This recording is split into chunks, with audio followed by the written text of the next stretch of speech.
Bien souvent, lorsqu'on nous demande quelles sont les classes caractéristiques du capitalisme, on répond la bourgeoisie et le prolétariat, avec à la marge la petite bourgeoisie en tant que classe moyenne. Cependant, au fur et à mesure de la ruine des producteurs privés par la concurrence des grandes entreprises, ces derniers ont été remplacés par des salariés. C'est-à-dire que la classe moyenne s'est transformée et donc une nouvelle classe moyenne est apparue. Cette nouvelle classe moyenne est apparue au fur et à mesure du développement des forces productives dans un cadre capitaliste, où s'est fait sentir la nécessité de séparer le travail manuel du travail intellectuel, afin que des forces productives plus sophistiquées soient conçues et fabriquées. Il en résulta la nécessité d'un nouveau personnel pour encadrer le prolétariat et s'occuper du travail intellectuel.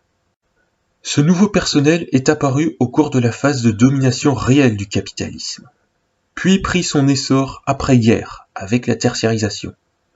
Ainsi prennent-ils les Trente Glorieuses comme référence collective en tant que lieu de leur massification et en tant que période vue par ces derniers comme une époque de bon compromis entre les différentes classes sociales.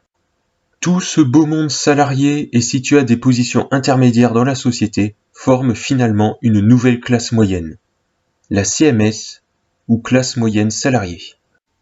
Cette CMS ne réunit donc pas les personnes qui touchent le revenu moyen, mais l'ensemble des salariés qui, comme on l'a dit plus haut, occupent des positions plus ou moins intermédiaires.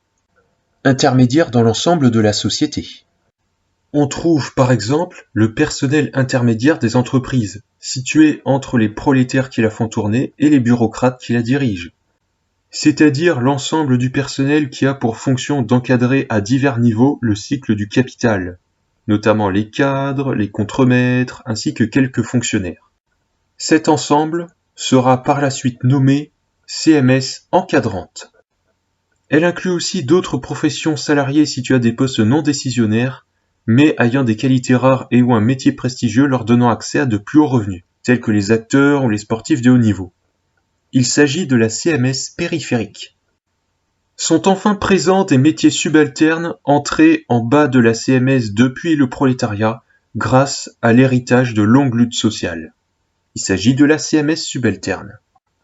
Au sein de la CMS, le travail intellectuel est surreprésenté, tandis qu'on y trouve aussi bien des fonctions productives qu'improductives de plus-value. Ainsi, la CMS contribue-t-elle aussi à la création de plus-value, à l'instar du prolétariat. Ses membres se caractérisent ensuite par des revenus supérieurs à ceux du prolétariat.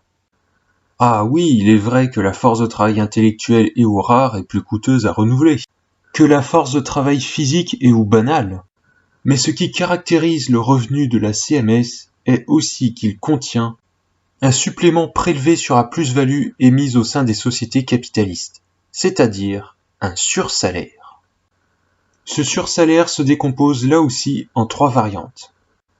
Premièrement, la CMS subalterne touche ce qu'on appelle une prime de lutte, c'est-à-dire un héritage des luttes sociales victorieuses menées par leurs aïeux pour améliorer leur quotidien, notamment leurs revenus. De son côté, la CMS périphérique rassemble des métiers prestigieux et ou à qualité rare permettant un marchandage du revenu à la hausse. Elle inclut aussi des fonctions clés dans les secteurs du capital destinés à endormir le prolétariat, tels que les divertissements. Le sursalaire de la CMS périphérique prendra alors la forme d'une prime de soumission simple, destinée à les faire respecter leur mission. Enfin, le sursalaire de la CMS encadrante aura pour double mission d'acheter sa soumission au capital et de lui conférer autorité ainsi que faculté de répression sur le prolétariat. Rien ne la pousserait en effet à licencier ou à réprimander les prolos qui ne produisent pas assez de plus-value si elle ne touchait pas en échange une partie de cette plus-value. Le sursalaire de la CMS encadrante prendra donc la forme d'une prime de soumission plurielle, ou plus prosaïquement d'une prime de chien de garde.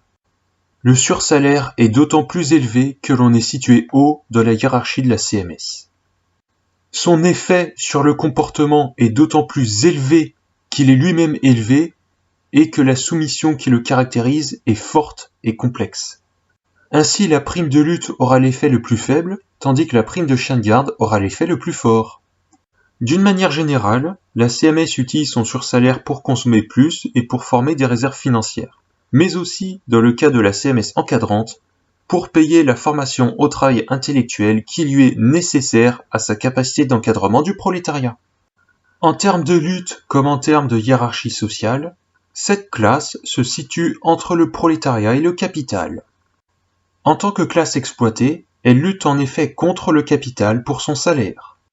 Mais en tant qu'elle touche un sursalaire, elle est associée au capital pour forcer le prolétariat à produire la plus-value nécessaire à son sursalaire.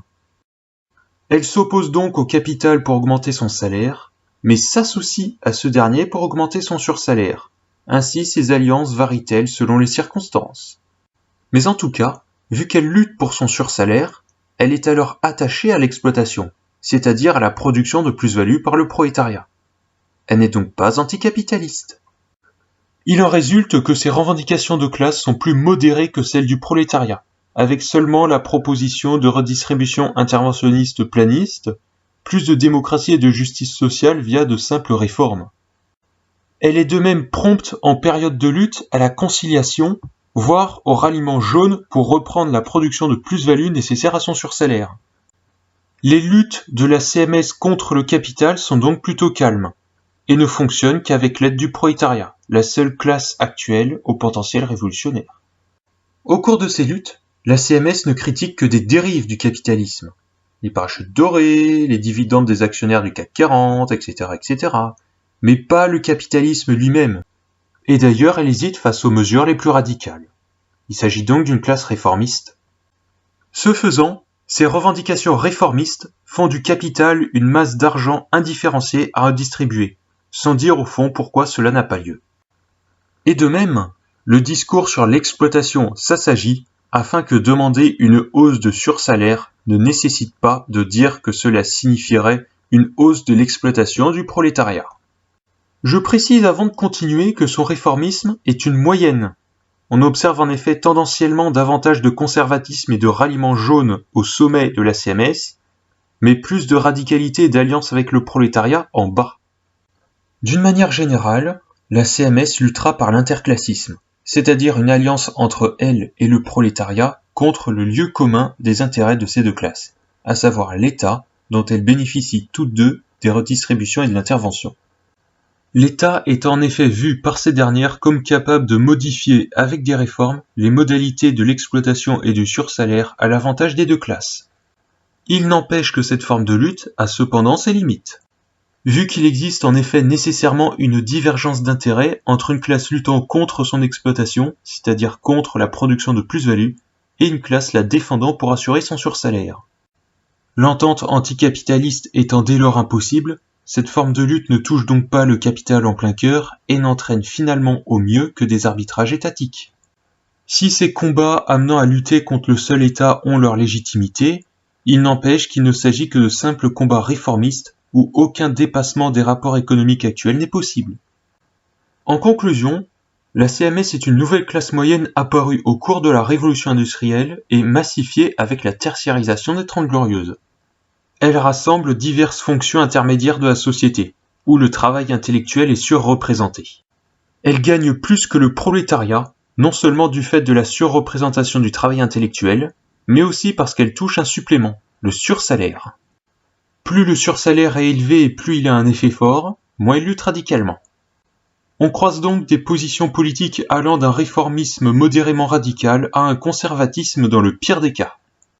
Elle mène des luttes interclassistes face à l'État et avec l'aide du prolétariat contre les dérives du capitalisme, mais ne le touche cependant jamais au cœur, voire peut même s'y rallier contre le prolétariat pour défendre son sursalaire.